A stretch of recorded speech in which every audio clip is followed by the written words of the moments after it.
Bismillahirrahmanirrahim. Alhamdulillahi rabbil alamin. Allahumma salli wa sallim wa barik ala Muhammad wa ala ali Muhammad. Allahumma anfa'na bima 'allamtana wa 'allimna ma yanfa'una wa zidna ilma wa barik lana fi ilmina warzuqna al-ikhlasa fil qawli wal 'amali kamila wa ilman nafi'an la yunsa wa tawfiqan daima wa sihhatan wa yaqinan wa 'afiyah. Amin ya rabbal alamin. Alhamdulillah, kaum muslimin rahimakumullah. Kita lanjutkan kajian kitab Al-Jami' As-Saghir karya Al-Imam As-Suyuti yang sudah wafat pada tahun 911 Hijriyah rahimahullahu ta'ala. Dan sekarang tahun 1444 ya. Berarti sudah sekitar 500 tahun yang lalu beliau wafat. Nah, sekarang kita pelajari kitab beliau dan kita sudah sampai pada hadis 2591.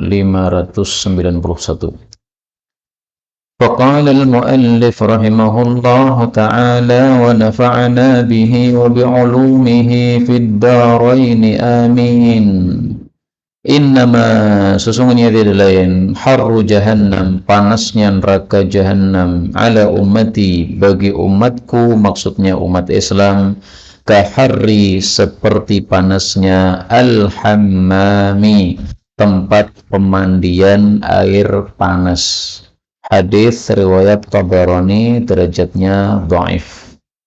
Bahkan hadis ini kata Syekh Albani palsu, maka saya kasih tanda bintang sebelum nomornya ini.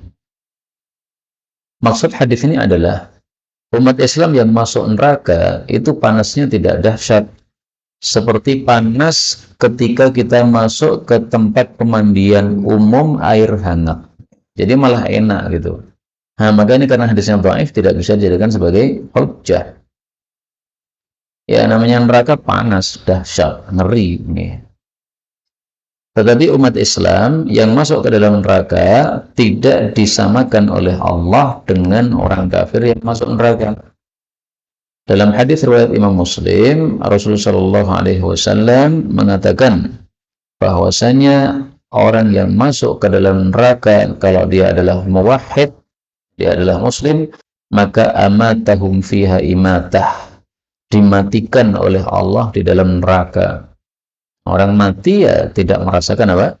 Dahsyatnya siksa. Berbeda dengan orang kafir, la yamutu fiha wala yahya. Kita berdoa kepada Allah, mudah-mudahan masuk surga tanpa hisab, tanpa azab. Amin ya rabbal alamin.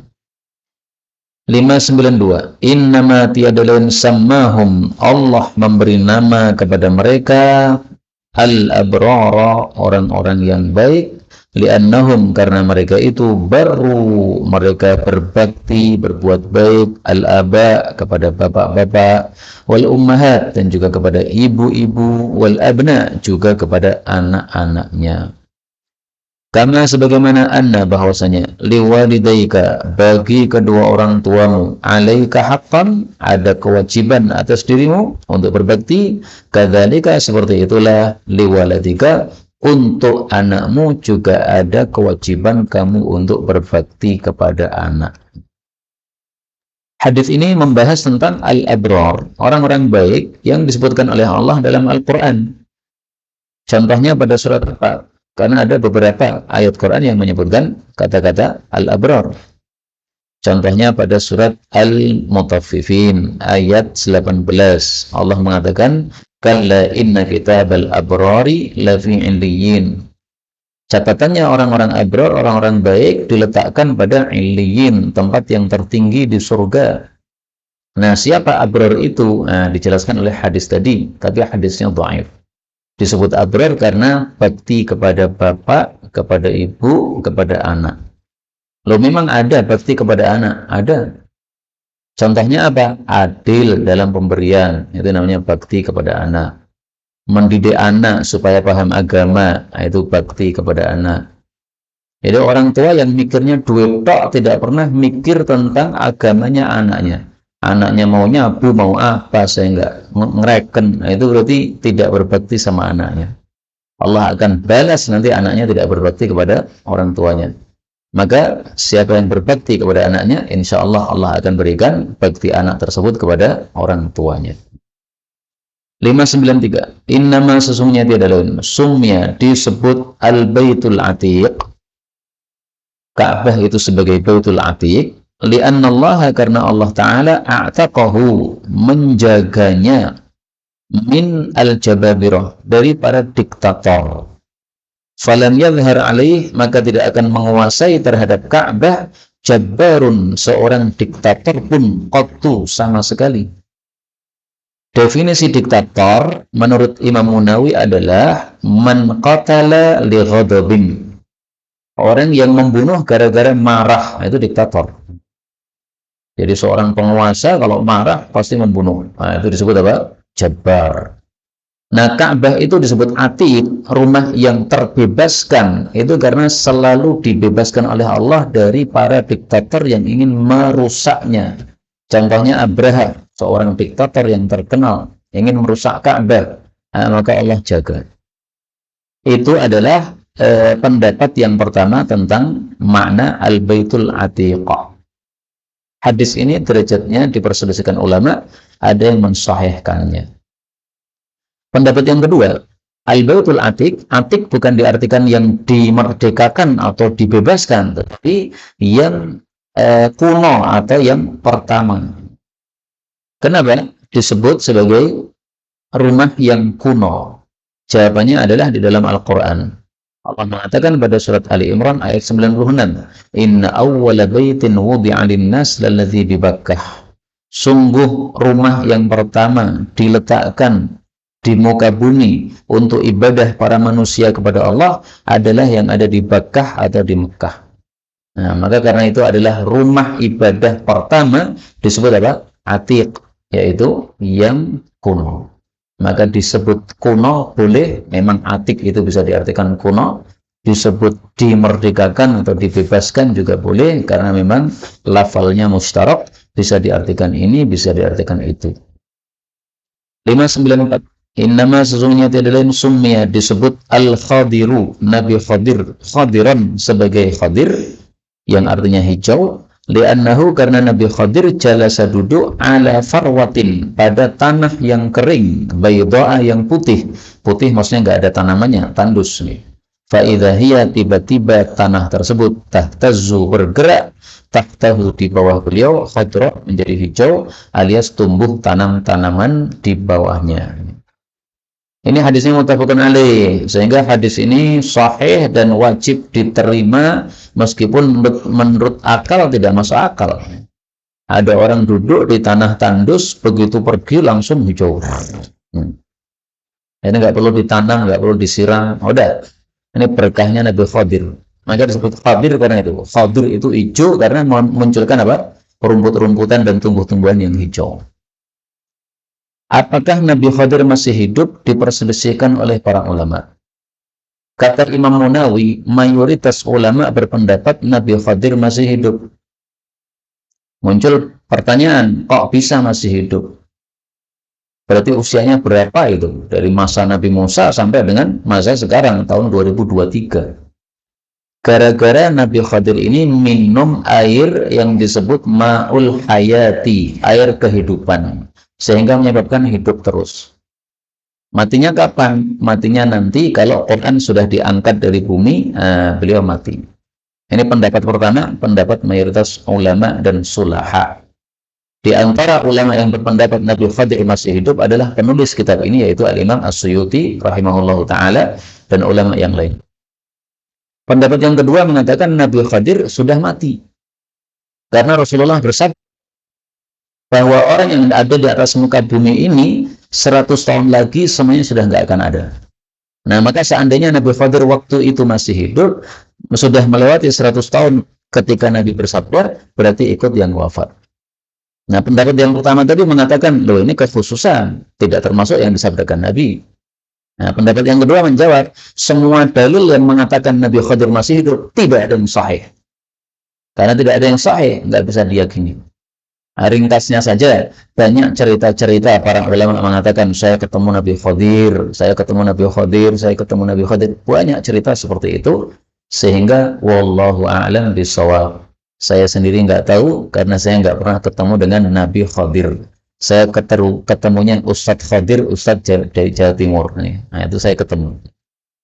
Kemudian Khadir ini boleh dibaca tiga, boleh dibaca Khadir, boleh juga dotnya disukun berarti Khadir, boleh juga kha-nya dikasrah berarti Khidr.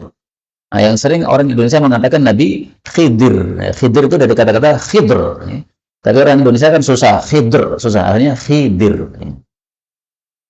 Tiga-tiganya adalah benar bacaan tersebut. Nah, ini kalau panjenengan ketemu Nabi Khadir diajak ke pertama pesantren-pesantren supaya pesantrennya hijau kabeh. Jadi tanaman-tanaman muncul seger jadinya, santri-santri jadi kerasan. 595. Oh iya, Nabi Khadir itu konon setiap tahun ketemu dengan Nabi Ilyas. Ini berarti pendapat yang lain ini. Nabi Ilyas juga masih hidup. Setiap tahun ketemu di Mekah untuk melaksanakan ibadah haji. Kemudian saling gundul-menggundul. Kamu gundul saya gundul kamu. Setelah itu pisahnya sambil membaca wirid tertentu. Nah, wirid tertentunya nggak usah ditampilkan di sini, nanti panjang. 595. Innama sesungguhnya tiada lain sumya disebut al-qalbu, hati itu dengan disebut qalb yang artinya bolak-balik. Itu adalah min taqallubi, dari sebab bolak-baliknya hati tersebut. Innama mathalul qalbi, tiada lain perumpamaan hati, mathalu rishatin, seperti rishah. Rishah itu bulu, bil falati, di tempat yang kosong, padang pasir misalnya. Ta'allaqat, yang bulu itu bergantung fi asli syajarah, pada pokok sebuah pohon, ya, pada apa? Batang sebuah pohon. Maka yuqallibuha, membolak-balik hati tadi, arrihu, angin, dhahran libatnin, luar dengan dalamnya. Artinya kadang-kadang luarnya yang kelihatan, kadang-kadang dalamnya yang kelihatan karena bolak-balik kena angin. Ini hadis riwayat Tabarani sahih. Hadis ini menunjukkan bahwa hati itu mudah sekali bolak-balik. Esok sore tempe deli. Esok sore tempe deli. Esok napa? Tempe sore deli. Jadi esok iman, kemudian sore sudah kafir. Itu bisa. Esok artinya bersih, resik. Tapi sore sudah kotor, rumsek, sudah apa? Garu-garuan isinya. Nah, itu bisa. Hati seperti itu. Kenapa? Karena hati di antara dua jarinya Allah, Allah bisa membolak-baliknya sangat gampang. Saya mencontohkan gini bukan berarti jari Allah kayak gini, bukan. Okay? Nah, supaya menggambarkan saja betapa mudahnya kalau barang itu ditaruh di antara dua jari, ini kan mudah sekali bolak-balik. Nah, kata Nabi, hati itu di antara dua jarinya Allah. Maka Allah bolak-balik sangat mudah. Karena itu kita diajari oleh Nabi satu doa, ya muqallibal qulubi tsabbit qalbi ala dinika. Ini kata Ummi Salamah istri Nabi adalah doa yang paling aksar, paling banyak dibaca oleh Nabi. Wahai zat yang membolak-balikkan hati, teguhkanlah hatiku di atas agamamu. Jangan sampai hati kita lepas dari agama, akhirnya na'udzubillah mati murtad. Sebagaimana sebagian orang matinya murtad, na'udzubillah. 596. Innama sesungguhnya adalah summiya disebut Ramadan, bulan Ramadan dengan istilah Ramadan yang artinya membakar, li'annahu karena Ramadan itu yarmudu, membakar adz-dzunuba, dosa-dosa, yaitu dengan sebab ibadah-ibadah yang kita lakukan. Maka dosa-dosa kita semuanya dibakar oleh ibadah itu dengan izin Allah Subhanahu wa ta'ala. Tapi hadis ini dhaif, bahkan kata Syekh Albani hadis ini palsu. Ada dua pendapat kenapa Ramadan disebut Ramadan. Ini pendapat yang pertama. Pendapat yang kedua mengatakan orang Arab waktu itu sepakat ingin kasih nama. Kemudian ngepasi mereka pada bulan Ramadan sangat panas sekali. Akhirnya mereka disebut bulan Ramadan, bulan panas yang membakar. Karena kondisinya pas apa? Panas. Ada dua pendapat. Wallahu a'lam. Yang jelas bulan Ramadan adalah bulan paling utama, dengan bukti Allah memilih bulan Ramadan untuk diturunkan Quran padanya. Demikian juga tidak ada nama bulan disebut dalam Quran kecuali Ramadan. Surat Baqarah ayat 185. Syahrul Ramadan alladzi unzila fihi al-Qur'anu hudan linnas. Boleh dibaca Quran, boleh dibaca Quran. Dua-duanya qiraah mutawatirah. 597. Innama sesungguhnya tiada lain. Sumya disebut Sya'ban, bulan Sya'ban, yang artinya bercabang. Li'annahu karena yatasya'abu bercabang fihi padanya khairun katsir, kebaikan yang sangat banyak. Lisa'im bagi orang yang berpuasa fihi dalam bulan Sya'ban hatta yadkhulal jannah, sampai dia masuk ke dalam surga. Tetapi hadis ini kata Syekh Albani palsu. Saya sendiri tidak mengetahui apa fadilah bulan Sya'ban dalam hadis yang sahih, nggak ngerti saya. Tapi bahwasanya dihasung puasa banyak-banyak di bulan Sya'ban ada hadisnya. Rasulullah Shallallahu Alaihi Wasallam sering puasa di bulan Sya'ban. Maka beliau ditanya, maka beliau menjawab, Sya'ban itu letaknya antara Rajab dengan Ramadan. Orang-orang pada lalai, padahal diangkat padanya amal-amal hamba. Maka saya senang bahwa amal saya diangkat dalam keadaan saya puasa. Hadits riwayat Baihaqi dalam Syarhul Iman, derajatnya hasan. Maka ini hasungan jelas memperbanyak puasa di bulan Sya'ban. Karena amal diangkat atau dilaporkan kepada Allah. Dan pelaporan yang dimaksud di sini pelaporan tahunan, ya, dipaskan pada bulan Sya'ban oleh Allah. Pelaporan pekanan pada Senin dan Kamis. Kalau pelaporan harian maka pagi dan sore, subuh dan asar. Maka ada pelaporan harian, ada pekanan, ada juga apa? Tahunan. Nah, kalau bulanan saya nggak tahu. Kita lanjutkan 598. Innama sesungguhnya itu adalah summiyat disebut al-Jum'ah, hari Jumat, yang artinya kumpul. Li'anna Adam, karena sesungguhnya Nabi Adam jumi'a dikumpulkan fiha pada hari Jumat itu khalquhu penciptaannya. Jadi penciptaannya beres, kumpul semuanya, maksudnya beres total itu adalah pada hari Jumat. Tapi hadis ini derajatnya dhaif. Kenapa Jumat disebut Jumat? Ada 5 pendapat. Salah satu pendapatnya ini, ya. Pendapat yang terkenal yang lain adalah hari Jumat disebut Jumat karena kumpulnya umat Islam untuk ibadah. Dan ini sangat mudah untuk dihafalkan karena memang kita kumpul pada hari Jumat. Apakah ada pendapat-pendapat yang lain? Ada 5 tadi, tapi nggak usah disebutkan semuanya. Oke? Saya tambah satu lagi aja. Ada yang mengatakan lijtima'i Adam wa Hawa, karena pada hari Jumat Adam dan Hawa kumpul di atas muka bumi. Jadi Allah marah kepada Adam dan Hawa gara-gara makan buah yang dilarang, akhirnya diturunkan ke bumi. Nah, tapi pisah katanya.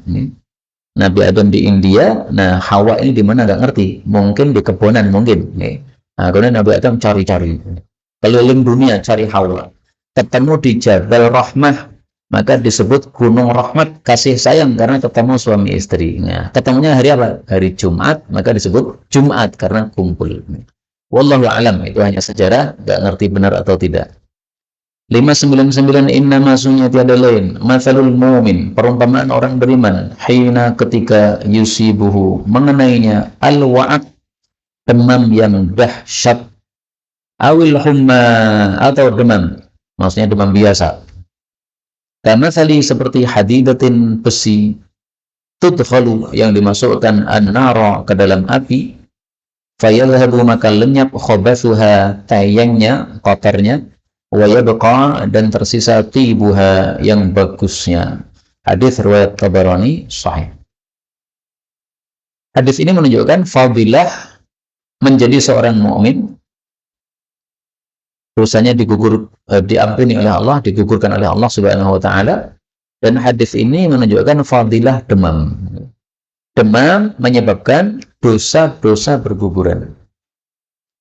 Maka Rasulullah menghasung dengan hadis ini, kalau demam itu tidak usah nggersullah atau berkeluh kesah, tapi hendaklah bersyukur kepada Allah. Alhamdulillah masih dikasih demam. Ini Allah berarti ingin mengampuni dosa-dosa saya.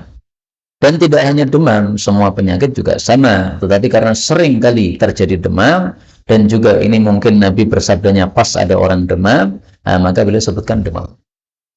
Kenapa disebutkan wa'ak dan humma? Karena wa'ak itu demam yang dahsyat, humma itu demam biasa. Maka maksudnya demam dahsyat maupun demam biasa semuanya menggugurkan dosa. Jadi nggak harus yang sampai kita menggigil, sampai kita pakai selimut, sampai nggak bisa bangun dari tempat tidur, nggak harus gitu. Demam sedikit pun apa? Sudah menggugurkan dosa. Nah, ini enaknya dari seorang mukmin. Allah ngerti ini hamba saya punya dosa, tapi saya pengen mengampuni dia, kasih demam. Maka ada seorang sahabat Nabi, gara-gara mendengar hadis ini, dia berdoa kepada Allah. Ya Allah, sallit alayyal humma. Jadikanlah demam itu menguasai saya. Maka dikabulkan oleh Allah doanya, sehingga para sahabat Nabi mengatakan, setiap hari kita ketemu dia itu selalu demam. Salaman itu pasti anggap demam. Nah, kalau panjenengan pengen demam setiap hari, itu doanya. Allahumma sallit alayyal humma. Kalau saya tidak suka doa seperti itu, demam membuat tidak nyaman. Udah doa yang enak-enak saja. As'alukal afiyah fid dunya wal akhirah. Minta sejahtera dunia akhirat. Nah, sejahtera berarti dosa-dosanya digugurkan oleh Allah Subhanahu wa Ta'ala. Tapi cerita tadi sekaligus menunjukkan bahwa para sahabat itu yakinnya 100% terhadap sabda Nabi. Begitu diberitahu ini demam menggugurkan dosa, minta demam. Ceritanya disebutkan dalam kitab Sabirin, karya Imam Ibnul Qayyim rahimahullah. 2600. Innama sesungguhnya tiada lain mathalu perumpamaan sahibil Quran, sahabatnya Quran, kamathali seperti sahibil ibil, sahibil ibil, ya, pemilik unta-unta, al-mu'aqqalah yang diikat. In ahada 'alaiha, apabila dia menjaga unta-unta tadi, amsakaha, dia akan memegang unta-unta tadi atau menahan unta-unta tadi. Maksudnya enggak ada lepas. Wa in atlaqaha, tapi kalau dia melepas unta-unta itu, zahabat, pasti untanya pergi. Hadis muttafaqun alaih. Hadis ini menghasung para sahabat Quran untuk senantiasa mengulang-ulang hafalan Quran. Kenapa? Karena Quran itu mudah lepas, seperti onta mudah lepas. Onta biasanya kakinya ditekuk begini, kemudian dipasangi egol. Tapi nanti akan molor egolnya, akhirnya lepas. Maka harus ahada, harus dijaga. Nah, misalnya dititeni, ini biasanya agak molor nanti sekitar 5 jam. Nah, berarti 5 jam dilihat lagi. Molor, pasang lagi. Nanti 5 jam dilihat lagi, pasang lagi. Begitu. Nah, Quran juga begitu. Quran harus dibaca terus. Kalau nggak dibaca, hilang. Para ulama mengatakan, kenapa Quran mudah hilang? Sementara nyanyian dangdut orang hilang-hilang. Panjenengan naik bis, ada orang ngamen. Sekali dengar loh, Pak. Apal terus orang hilang-hilang. Sementara Quran dibaca oleh imam setiap hari, tak gampang hilang. Kenapa gitu? Karena Allah memuliakan Al-Quran, sehingga dibikin ini adalah mudah lupa, supaya orang mengulang-ulangi terus. Maka ini fadilahnya Quran, supaya orang itu apa? Semangat untuk mengulang-ulang. Maka dibikin oleh Allah sengaja gampang hilang. Kalau kita ngapalkan Quran 1 kali langsung ngapal, nanti kita nggak akan mengulang-ulang lagi. Akhirnya pahala kita jadi sedikit. Nah, makanya juga rahmat Allah kepada manusia. Dibikin Quran mudah lupa supaya apa? Manusia mengulang-ulang terus, pada satu hurufnya mendapatkan 10 pahala, semakin besar pahalanya. Yang disebut sahabat Quran itu siapa? Sahabat Quran adalah orang yang senantiasa membaca Quran, itu sahabat Quran. Maka kalau ketika kita setiap hari membaca Quran, bisa disebut sebagai apa? Sahibul Quran. Demikian penjelasan Imam Munawi, ya, sahabat Quran adalah orang yang senantiasa membaca Quran. 2601. Innama sesungguhnya tiada lain, mathalul jalis perumpamaan teman duduk, as-salih yang baik, wal jalis su, dan teman duduk yang jelek, kahamilil miski, seperti pembawa minyak misik, minyak wangi yang terwangi, wa nafikhil qir, dan peniup alat pandai besi. Fahamilul miski, maka pembawa minyak misik, imma, ada kalanya, ayyujdziyaka, pakai jim, ada kalanya dia memberi kepada engkau, ya. Ini memang pakai jim, ya, sebagaimana dijelaskan dalam syarah, meskipun dalam hadis yang lain pakai ha. Wa imma dan ada kalanya antabta'a minhu, engkau membeli darinya. Wa imma dan ada kalanya antajida minhu, engkau mendapati darinya rihan thayyibah, bau yang wangi. Wa nafikhul qir, adapun peniup alat pandai besi, imma ayyahriqa thiyabak, ada kalanya membakar bajumu, wa imma antajida rihan khabithah, ada kalanya kamu dapati bau yang busuk. Hadis ini menghasung kita dua hal. Pertama, hendaklah bergaul dengan orang-orang baik, karena kita akan mendapatkan keberkahan kebaikannya. Dan menghasung kita untuk menjauh dari teman-teman yang jelek, karena kejelekannya akan merembet kepada kita. Sebagaimana kebaikannya orang baik akan merembet sama kita. Orang yang malas ibadah, supaya rajin ibadah gimana? Berteman dengan orang yang ahli ibadah, nanti akan rajin. Seorang wanita dulu tidak pernah sholat duha. Menikah dengan seorang laki-laki rajin sholat duha. Setiap hari istrinya lihat suaminya pasti kalau jam 9:30 itu ambil wudhu, sholat duha. Istrinya lama-lama ikutan sholat duha. Demikian juga membaca Quran. Melihat bapaknya membaca Quran setiap habis asar ngambil Quran. Nah, anak-anaknya sekeluarga niru semuanya. Melihat bapaknya kalau mendengar azan segera ambil air wudhu kemudian sholat ke masjid. Anak-anaknya ikut semuanya. Itu karena efek apa? Merembetnya kebaikan tadi. Nah, jalisi soleh juga begitu. Ada kalanya kebaikannya nggak merembet sama kita, tapi kita dapat berkahnya sehingga disebut sebagai orang baik. Itu orang baik. Kenapa? Itu temannya Pak itu, temannya ahli ibadah. Sebaliknya kalau orang jelek, maka kita meskipun tidak ikut-ikutan melakukan jelek, kita dapat bau busuknya, disebut sebagai orang jelek juga kita. Kenapa? Itu temannya orang-orang jelek kok. Nah, berarti dia orang jelek juga. Nah, itulah yang dimaksud apa? Tajidamin hurihan tayyibah. Kamu dapati bau wanginya. Meskipun kamu nggak dapat minyak wanginya, tapi dapat bau wanginya. Artinya kita disebut orang baik juga oleh orang-orang yang lain, padahal kita sebenarnya orang biasa, gara-gara kita bergaul dengan orang-orang yang baik. 602. Innama sesungguhnya itu adalah masalu perumpamaan shaumi tatawwu, puasa sunnah, tatawwu artinya sukarela. Masalur rajul, seperti seseorang yukhriju min malih, yang dia mengeluarkan dari hartanya as-sadaqata, sedekah. Fa in syaa, maka jika dia mau, habasaha, dia menahannya alias membatalkan sedekahnya. Hadis ini dhaif. Tetapi maknanya sahih, bahwasanya orang puasa sunnah boleh membatalkan puasa sunnahnya apabila ada suatu sebab. Panjenengan sedang puasa sunnah, tiba-tiba datang teman yang lama sekali nggak pernah berjumpa dengan kita. Nah, maka untuk memuliakan kita suguhkan, dan supaya dia makannya lahap, kita ikut makan, menemani makan. Karena kalau dia makan sendiri dan kalau kita puasa pasti nggak akan lahap. Nah, maka kita temani makan supaya dia lahap. Karena ini lama sekali nggak berjumpa sama kita, sudah 10 tahun misalnya. Nah, bertamu sama kita. Nah, puasa sunnahnya dibatalkan, silahkan. Tidak berdosa. Dan apakah wajib untuk mengqadha'nya? Jawabannya adalah al-qadha'u yahqil ada'a. Qadha' hukumnya sama dengan ada. Kalau adanya wajib, berarti qadha'nya wajib. Kalau adanya sunnah, berarti qadha'nya sunnah. Jadi kalau puasa Senin Kemis itu sunnah, maka menggantinya juga apa? Sunnah. 603. Innama sesungguhnya itu adalah masalu perumpamaan alladzi yusalli, orang laki-laki yang salat. Ini hukum khusus untuk laki-laki. Ibu-ibu enggak termasuk. Wa ra'suhu ma'tus, sementara kepalanya itu diikat rambutnya. Itu adalah masalul ladzi, seperti perumpamaan orang yang yusalli salat wa huwa, sementara dia maktus, kedua tangannya diikat di belakang punggungnya. Artinya apa? Tidak boleh laki-laki sholat rambutnya terikat gara-gara dia gondrong. Silahkan gondrong, tidak ada larangan gondrong, tetapi satu, rapilah. Karena gondrong nggak rapi, mirip orang-orang yang jelek, promo corah dan sebagainya. Yang kedua, kalau gondrong, dimuliakan rambutnya, disisiri, kemudian dibersihkan. Jangan sampai jadi tempat kumpulnya para kutu di situ. Kemudian yang ketiga, kalau sholat jangan diikat, harus dilepas.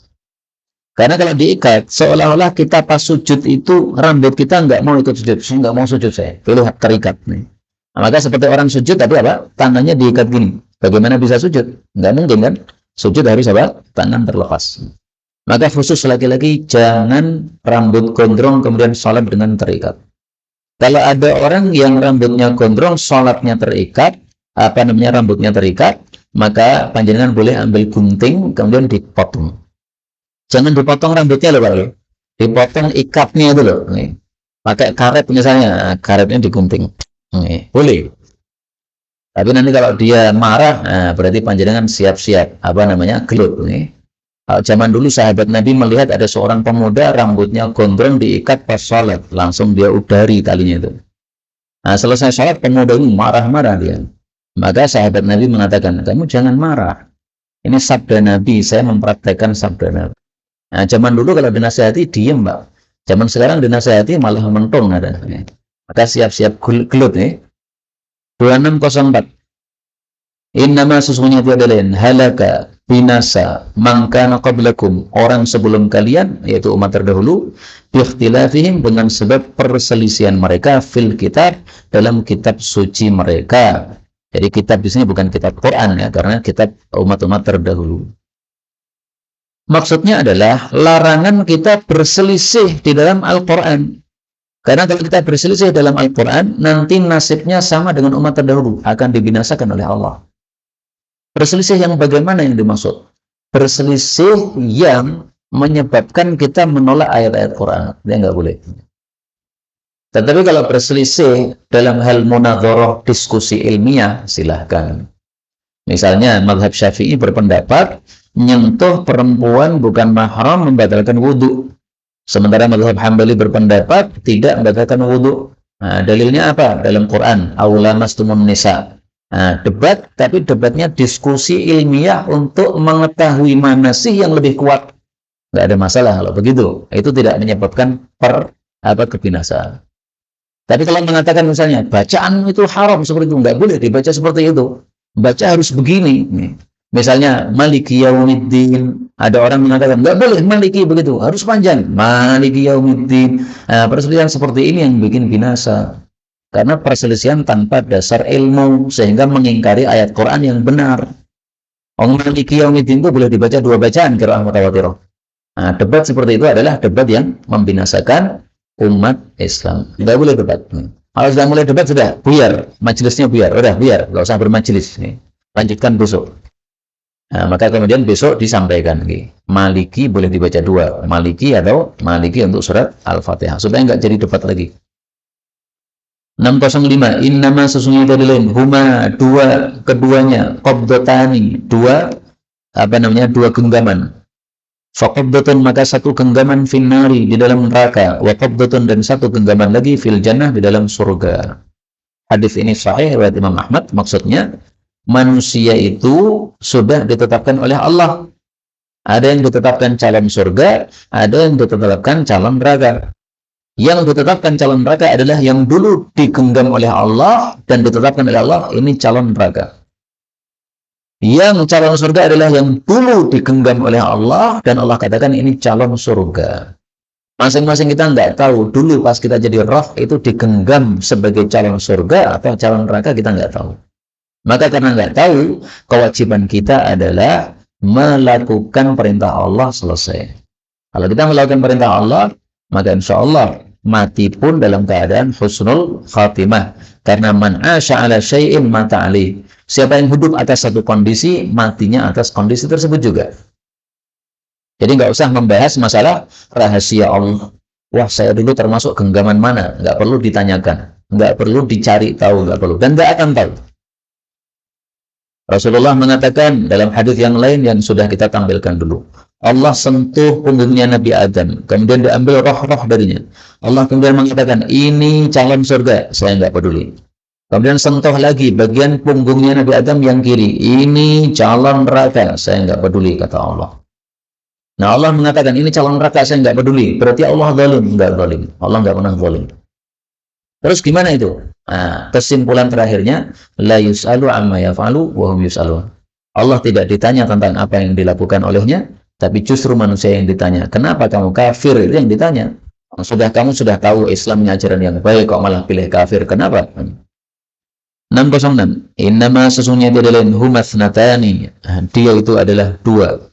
Al-kalamu ucapan, wal hadyu dan petunjuk. Fa ahsanul kalam, maka ucapan terbaik kalamullah adalah ucapan Allah, yaitu Quran. Ahsanul hadi, dan paling bagusnya petunjuk hadyu Muhammadin, atau boleh juga dibaca huda Muhammadin sallallahu alaihi wasallam, petunjuknya Nabi Muhammad. Ala ketahuilah wa iyyakum, hindarilah, wa muhdatsatil umur, perkara-perkara baru alias bid'ah. Fa inna, karena sesungguhnya syarrul umur, paling jeleknya perkara adalah muhdatsatuha, bid'ah-bid'ahnya, wa kullu muhdatsatin, dan setiap bid'ah bid'atun, wa kullu muhdatsatin, dan setiap perkara yang baru, bid'atun adalah bid'ah, wa kullu bid'ah, dan setiap bid'ah dalalah adalah sesat. Ala ketahuilah la yatulanna, betul-betul janganlah panjang atau lama, alaikum atas kalian al-amadu, masa, fataksu, lalu menjadi keras, qulubukum, hati-hati kalian. Ala ketahuilah inna kullama huwa atin, sesungguhnya setiap yang akan datang itu qaribun, berarti dekat. Maka kiamat disebut dekat karena pasti datang. Wa innamal ba'id, dan tiada lain yang jauh itu adalah ma laisa bi'atin, sesuatu yang tidak akan datang. Ala ketahuilah innamas syaqiyyu, tiada lain orang celaka, man syaqiya fi batni ummih, orang yang celaka dalam perut ibunya, maksudnya sudah ditetapkan sebagai celaka saat janin. Wasa'idu, dan orang yang bahagia, man wu'idha, orang yang ternasihati, bi ghairihi, dengan melihat orang yang lain. Jadi kita melihat orang lain harus mengambil pelajaran. Orang mabuk di pinggir jalan, Masya Allah, ini orang mabuk, ini anaknya siapa ini? Ambil pelajaran darinya. Alhamdulillah, bersyukur kepada Allah karena tidak termasuk seperti itu. Nah, kemudian didik anak-anak jangan sampai menjadi seperti itu. Ambil pelajaran, itu orang yang bahagia. Ala kitahulah inna, sesungguhnya kita lal mu'min, memerangi orang beriman, kufrun adalah kafir. Ini bukan berarti kafir murtad, tapi kufrun duna kufrin, kafir kecil. Jadi berperang melawan sesama muslim itu adalah apa? Perbuatan kafir, tetapi tidak sampai menyebabkan murtad, artinya dosa besar. Wasibabuhu, adapun saling mencela dengan muslim, fusuqun, adalah fasik. Karena itu jangan saling mencela sama muslim. Wala yahilu, dan tidak halal li muslimin, bagi seorang muslim, ayyah jura akhah, untuk menjodak saudaranya, fauqa thalathin, di atas 3, maksudnya 3 malam. Ala ketahuilah wa iyyakum, hindarilah oleh kalian, wal kadhiba, dusta. Fa innal kadhiba, karena dusta itu la yasluh, tidak pantas, maksudnya haram, la bil jiddi, baik dengan sungguh-sungguh, wala bil hazli, maupun dengan bergurau. Wala ya'idu, dan janganlah menjanjikan ar-rajulu, seseorang, sabiyahu, anak kecilnya, la yafilahu, lalu tidak menyempurnakan untuknya. Jadi kalau janji meskipun kepada anak harus ditunaikan. Anaknya nangis, kemudian diberitahu, nanti tak kasih roti. Nah, harus dikasih roti betul. Kalau tidak kasih roti, dosa orang tua tadi. Anaknya nangis, maka orang tuanya mengatakan, nanti tak ajak. Ternyata enggak diajak. Dosa itu. Kecuali kalau maksudnya diajak neng WC, udah diajak ke WC, udah selesai. Kalau maksudnya tak ajak main ke sana, harus main ke sana, ya main ke sana. Jangan apa? Dizalimi. Wa innal kadhiba, dan sesungguhnya dusta, yahdi ilal fujur, menghantar kepada perbuatan dosa. Wa innal fujur yahdi ilan nar, perbuatan dosa menghantar ke neraka. Wa inna sidqa yahdi ilal bir, sesungguhnya jujur menghantar kepada perbuatan baik. Wa innal birra yahdi ilal jannah, perbuatan baik menghantar kepada surga.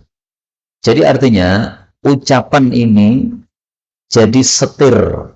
Kalau ucapannya baik, lurus, maka amal-amalannya ikut baik. Tapi kalau ucapannya bengkok, dusta, maka amal-amal jadi ikut bengkok.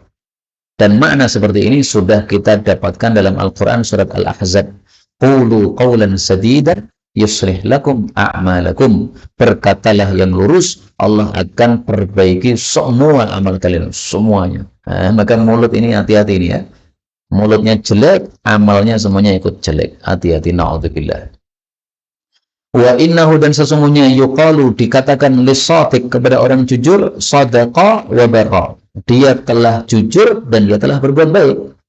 Wa yuqalu lil kadhib, dan dikatakan kepada orang yang dusta, kadzaba wa fajara. Dia telah dusta dan telah berbuat dosa. Ala ketahuilah, wa innal abda, sungguh seorang hamba, yakdzibu, dusta terus hatta yuktaba, sehingga dicatat indallah, di hadapan Allah, kadzaban, sebagai ahli dusta. Jadi Allah punya catatan nih para dusta. Ini hadisnya panjang, kata Imam Suyuti derajatnya hasan, kata Syaikhani derajatnya dhaif. Tapi secara umum isinya sahih. 607. Innama, sesungguhnya itu adalah yub'atsun nasu, akan dibangkitkan para manusia, yaitu dari kubur, ala niyatihim, sesuai niatan-niatan masing-masing mereka. Maksudnya, orang itu akan dibangkitkan oleh Allah sesuai dengan niatannya meskipun kematiannya sama. Contoh, terjadi tsunami, mati semua. Tapi kan niatnya macam-macam, kan? Ada yang pagi itu ketika datang tsunami, dia keluar rumah niatannya untuk belanja. Kenapa belanja? Untuk menghidupi, memberi makan anak istrinya. Berarti baik ini. Maka matinya mati baik. Dibangkitkan dalam kondisi baik nanti. Kenapa? Kamu melakukan kewajibanmu sebagai kepala keluarga, mau kasih nafkah anak istrimu, pas itu kena tsunami. Bagus. Ada lagi yang niatannya adalah keluar dari rumahnya untuk melakukan kebohongan atau menipu orang. Pas itu datang tsunami. Nanti dibangkitkan oleh Allah sesuai niatnya. Maka dibangkitkan dari kubur sesuai dengan niatannya. Kalau niatannya baik, dibangkitkan dalam keadaan baik. Kalau niatannya buruk, dibangkitkan dalam keadaan buruk. Pagi-pagi berangkat ke bank. Untuk apa? Muamalah riba di bank. Pas itu datang gempa. Akhirnya termasuk yang mati kena gempa. Nanti dibangkitkan oleh Allah sempoyongan. Karena Allah mengatakan dalam Quran, orang yang makan riba, maka nanti bangkitnya dalam keadaan apa? Sempoyongan, seperti orang kejinan begitu. Maka dibangkitkan sesuai niat masing-masing. Karena itu marilah kita niatkan kebaikan dalam segala kondisi. Kalau kita mati, maka kita sudah punya niat yang baik. 608.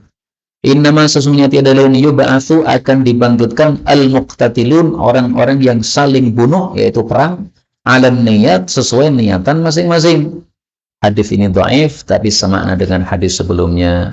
609. Innama, tiada lain, yusallitullahu ta'ala, Allah memberikan kuasa, ala bni Adam, terhadap manusia, man khafahu bnu Adam, orang yang manusia itu takut kepadanya.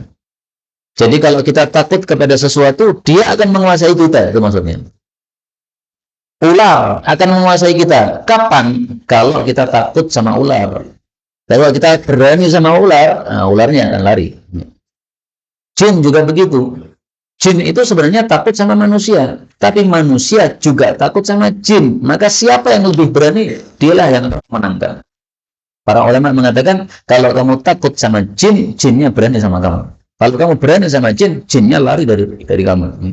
Maka kalau ketemu pocongan, jangan lari, Pak. Langsung ambil pentung, ya. Pentung kalau jerit, berarti wow. Tapi kalau lari, berarti itu apa? Jin. Atau hilang, ya. Hilang itu berarti apa? Jin. Tapi kalau lari atau apa namanya, masih kelihatan wujudnya, atau dia teriak, itu berarti manusia jelas itu.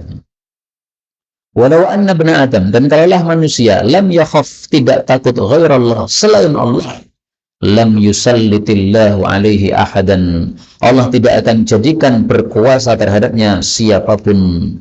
Wa innama wukila ibnu Adam, tiada lain manusia itu dipasrahkan, liman roja ibnu Adam, kepada seseorang yang manusia itu berharap kepadanya.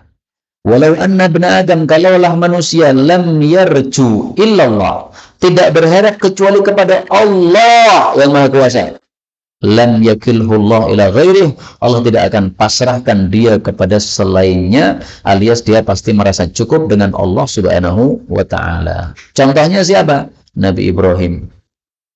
Nabi Ibrahim dibakar oleh Namrud, tapi dia merasa, saya cuma takut sama Allah, jadi api nggak takut. Karena sama api nggak takut, maka apinya nggak bisa membakar. Nah, kita kan takut sama api, maka kalau kita dibakar ya kobong. Karena apa? Takut. Ibnu Umar pernah dalam satu safar, teman-temannya itu pada mundur balik gitu. Maka ditanya, loh ada apa Pak balik? Di tengah jalan ada singa, kita nggak bisa melanjutkan perjalanan. Nah, maka Ibnu Umar nunuk tetap berjalan, santai saja. Kemudian sampai ke tempat singa, dia mengatakan, hei singa, ini teman-teman mau lewat, kamu silahkan minggir, kita supaya bisa lanjut perjalanan. Nah, singanya nunuk pergi, Pak. Nah, maka kata Ibnu Umar, benar katanya bahwasanya siapa yang takut sama Allah, maka yang lain-lain akan takut sama dia. Tapi yang takut kepada selain Allah, Allah jadikan yang lain-lain akan apa? Berani sama dia, dia takut kepada mereka. Tapi memang hadis ini kata Syalbani derajatnya palsu. Nih. Jadi nggak bisa dikatakan sebagai sabda Nabi, nggak bisa. Tapi apakah kecil bahwasanya kalau kita takut maka mereka akan menguasai kita. Kalau kita berani maka mereka tidak akan menguasai kita. Nah, sesuai fakta seperti itu. 6-10 terakhir. Innama sesungguhnya tiada lain yadkhulul jannata masuk ke dalam surga may yarjuha orang yang mengharap surga. Wa innama dan sesungguhnya tiada lain yujannabun nara akan dijauhkan dari neraka may yakhafuha orang yang takut kepada neraka. Wa innama yarhamullah dan tiada lain Allah merahmati may yarham orang yang merahmati orang yang lain. Hadis ini dihasankan oleh As-Suyuti. Jadi maksudnya kalau kita berharap masuk surga akan dimasukkan oleh Allah ke dalam surga. Kenapa? Orang yang berharap surga pasti beramal untuk cari surga. Tapi yang tidak percaya surga nggak akan beramal untuk surga. Contohnya Bapak Ibu ini kenapa datang 5 kali ke masjid? Karena tahu datang ke masjid menghantarkan ke surga. Nah, maka berharap surga menyebabkan beramal. Orang-orang yang tidak paham surga nggak akan datang ke masjid. Kenapa? Nggak yakin adanya surga. Sehingga tidak beramal untuk mendapatkan surga. Karena itu kata Nabi SAW, sungguh mengherankan orang yang cari surga tapi malah tidur. Sungguh mengherankan orang yang lari dari neraka tapi malah tidur. Maksudnya tidak semangat untuk beramal. Aneh itu. Katanya percaya ada surga, kok nggak semangat? Maka marilah kita bersemangat untuk beramal kebaikan. Insya Allah semua kita masuk surga tanpa hisab, tanpa adab. Amin ya rabbal alamin. Subhanakallahumma rabbana wa bihamdika asyhadu an la ilaha illa anta astaghfiruka wa atubu ilaik.